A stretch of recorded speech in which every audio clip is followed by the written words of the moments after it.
Premier ministre canadien Justin Trudeau de visite en France et pour l'occasion, son homologue et alter ego Emmanuel Macron lui déroule le tapis rouge. Au programme, défense du traité CETA et donner une image moins ridicule que lors de son déplacement en Inde.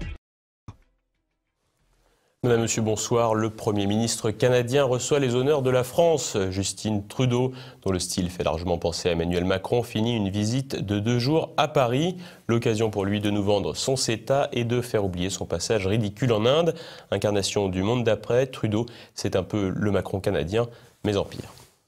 Justin Trudeau, 47 ans, Emmanuel Macron, 40 ans, une nouvelle génération qui sent bon l'Open Society. Et pour la venue du Premier ministre canadien en France, c'est sans surprise que le chef d'État français lui a déroulé le tapis rouge, une rencontre avec le président français lundi et un passage inédit devant l'Assemblée nationale ce mardi. Inédit car c'est la première fois qu'un chef de gouvernement canadien se présente devant la Chambre basse sous la Ve République. Seuls 20 chefs d'État étrangers ont d'ailleurs eu ce privilège. Et pourquoi un tel traitement de faveur? Tout d'abord, la France entretient des rapports commerciaux étroits avec le Canada, près de 10 milliards d'euros d'échanges annuels entre les deux pays. Ensuite, c'est du côté de la personnalité du chef de gouvernement qu'il faut regarder. Aux manettes depuis 3 ans, Justin Trudeau a tout du petit lieutenant de l'Open Society, mondialiste, cosmopolite, pro-immigration. Trudeau a tous les diplômes. Jeune et dynamique, il est en quelque sorte l'alter ego de notre président, mais en moins bien ou en pire, selon les opinions. Son action politique a été marquée par une repentance ahurissante à l'égard des milieux LGBT, avec une scène devant le Parlement devenue mythique où Trudeau se met tout simplement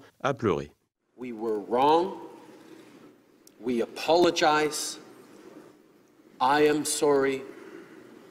We are sorry. Une repentance avec une vision de l'histoire qui lui appartient et qui confine au masochisme.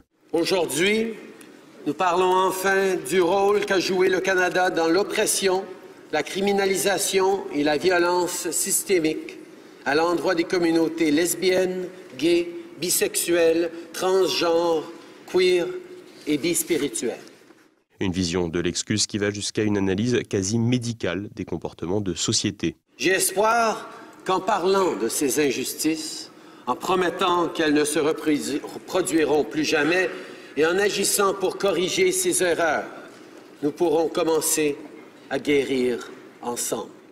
Et toujours en toile de fond chez le Premier ministre canadien, la haine de soi, cultivée également en Europe, mais qui, il faut le dire, atteint son paroxysme avec Trudeau. À leur arrivée sur ce territoire, ceux qui l'ont colonisé ont amené avec eux des normes étrangères quant au bien et au mal, aux comportements acceptables ou inacceptables. Et voilà le personnage à qui la France donne des honneurs. Élu avec son parti libéral comme un homme du monde d'après, comme Emmanuel Macron, Justin Trudeau a imposé un nouveau style, quitte à s'en mêler les pinceaux en faisant du grand n'importe quoi, comme en Inde, où ce dernier a cru malin de singer les costumes traditionnels d'une des plus grandes civilisations de l'humanité. Visiblement, le Premier ministre canadien ne sait pas faire la différence entre une vulgaire gay pride d'Ottawa et une visite diplomatique dans une grande puissance mondiale. Inquiétant. Lors de ce séjour, l'individu avait même été invité par un Sikh qui avait tenté d'assassiner un ministre indien au Canada dans les années 80. De quoi faire du petit électoralisme auprès des Sikhs du Canada, mais aussi de quoi fâcher les officiels indiens qui ont massivement boudé la visite du clown anglo-saxon. Dans le style, on retrouve aussi du Macron, comme lors de ses entretiens auprès des instances européennes où il manie la langue de bois et des platitudes de haut vol. Quand on travaille ensemble de façon respectueuse et responsable. Et ça ne veut pas dire qu'on va toujours être d'accord sur tout. Au contraire, les moments où on a des différends de perspectives et d'opinions nous mettent chacun au défi de pouvoir bien démontrer qu'on a raison et pourquoi on a raison. Ça nous permet de rassembler nos arguments.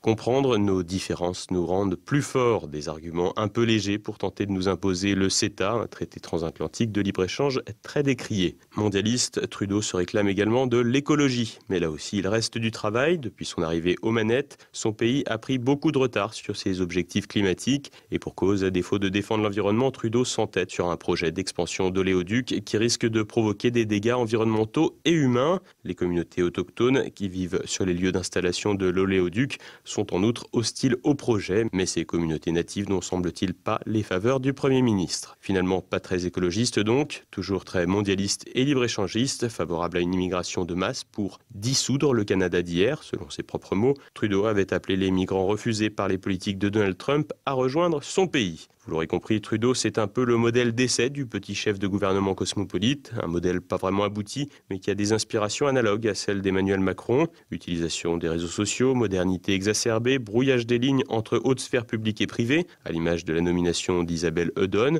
businesswoman et ambassadeur du Canada à Paris. Jeune, dynamique, plein d'ambition et désirant changer le monde, le petit ministre canadien n'est pas à la hauteur des attentes qu'il suscitait. Emmanuel Macron, lui, plus fin, probablement beaucoup plus intelligent et moins gêné de repentance et même de communautarisme, est en quelque sorte le modèle deuxième génération du chef d'État cosmopolite. Trudeau, lui, ne bénéficie plus de l'état de grâce dans son pays et passe point à pitre au niveau international.